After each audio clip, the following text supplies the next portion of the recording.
Red Sea is officially at war.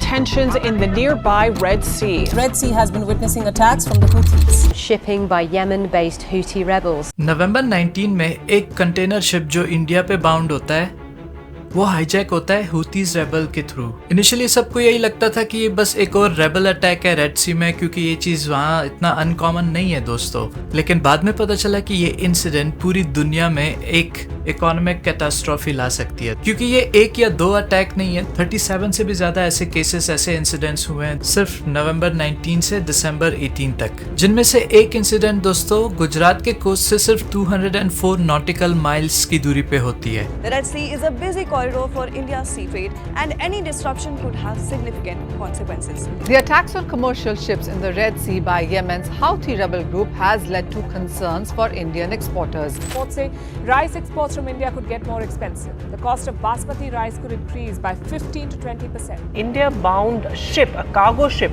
was actually hijacked by Yemen's Houthis. अब क्योंकि ये incident Indian ocean के इतने करीब होता है, इंडिया अपने सिक्योरिटी को और इंक्रीज करता है इंडियन ओशन और अरेबियन सी में, और एक्स्ट्रा वॉरशिप्स डिप्लॉय करता है, जिसके कुछ ही दिनों बाद इंडियन नेवी एक हाईजैक कंटेनर शिप को सोमाली पायरेट से भी बचाता है, जिसमें इंडियन नेवी के मार्कोस या मरीन कमांडोज ने हिस्सा लिया।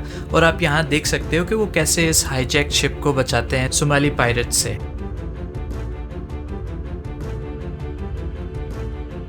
अब क्वेश्चन यहाँ पे ये है कि हुतीस कौन है और क्या चाहते हैं, क्यों ऐसे अटैक्स कर रहे हैं, क्यों शिपिंग लेन को डिसरप्ट करना चाहते हैं। इन सब का जवाब हम जानेंगे, लेकिन उससे पहले आइए जानते हैं ये इंसिडेंट्स क्या प्रॉब्लम क्रिएट कर सकता है। ये शिपिंग रूट साल में $1 ट्रिलियन का ट्रांजैक्शन हैंडल करता है, जिसमें से 30% कंटेनर ट्रैफिक है, 10% क्रूड ऑयल है और 8% लिक्विफाइड नेचुरल गैस है। इसके अलावा दोस्तों कई केमिकल्स और कई सारे फार्मास्यूटिकल्स प्रोडक्ट भी यहाँ से पास होती है, और इंडिया एक एक्सपोर्टर है।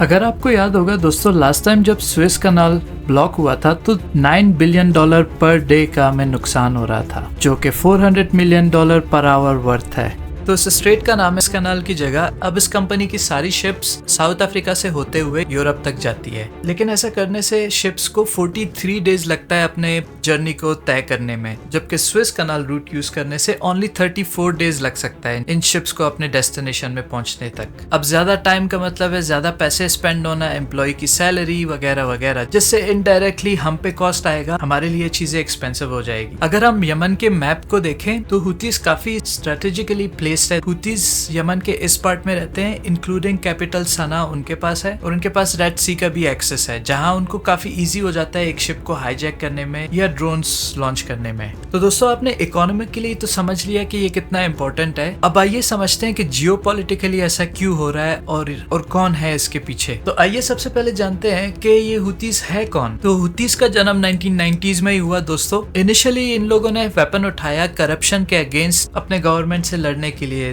जो उस टाइम का प्रेसिडेंट था अब्दुल्ला अली। लेकिन दोस्तों इस ग्रुप को ईरान सपोर्ट करने लग गया और एज अ प्रॉक्सी यूज करने लग गया अपने एनिमीज के अगेंस्ट, जो इसराइल और सऊदी अरेबिया है।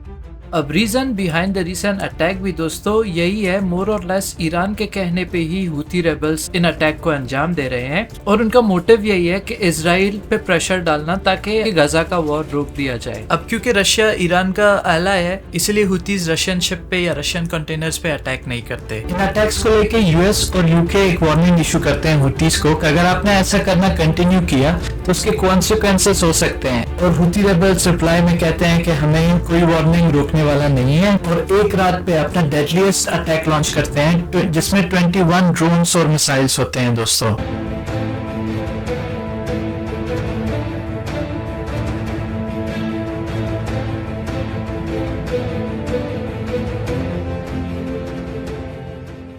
इसके जवाब में दोस्तों यूएस और यूके के फाइटर जेट्स यमन पे अटैक करते हैं और उन लोकेशंस को बॉम्ब करते हैं जहां से हुतीज ड्रोन लॉन्च करते हैं और रॉकेट्स बनाते हैं। इन अटैक्स में दोस्तों 5 लोग मारे जाते हैं और 6 लोगों के आसपास घायल हो जाते हैं। हुतीज एक स्टेटमेंट इशू करते हैं कि हम इसका बदला जरूर लेंगे और ये वॉर आगे एस्केलेट हो जाएगा। फ्रेंड्स, अभी वीडियो बनाते बनाते ही न्यूज आया कि यूएस ने सेकंड स्ट्राइक कर दिया यमन पे। तो इस इंसिडेंट से रिलेटेड जो भी न्यूज आगे आएगा हम आपको जरूर पहुंचाएंगे।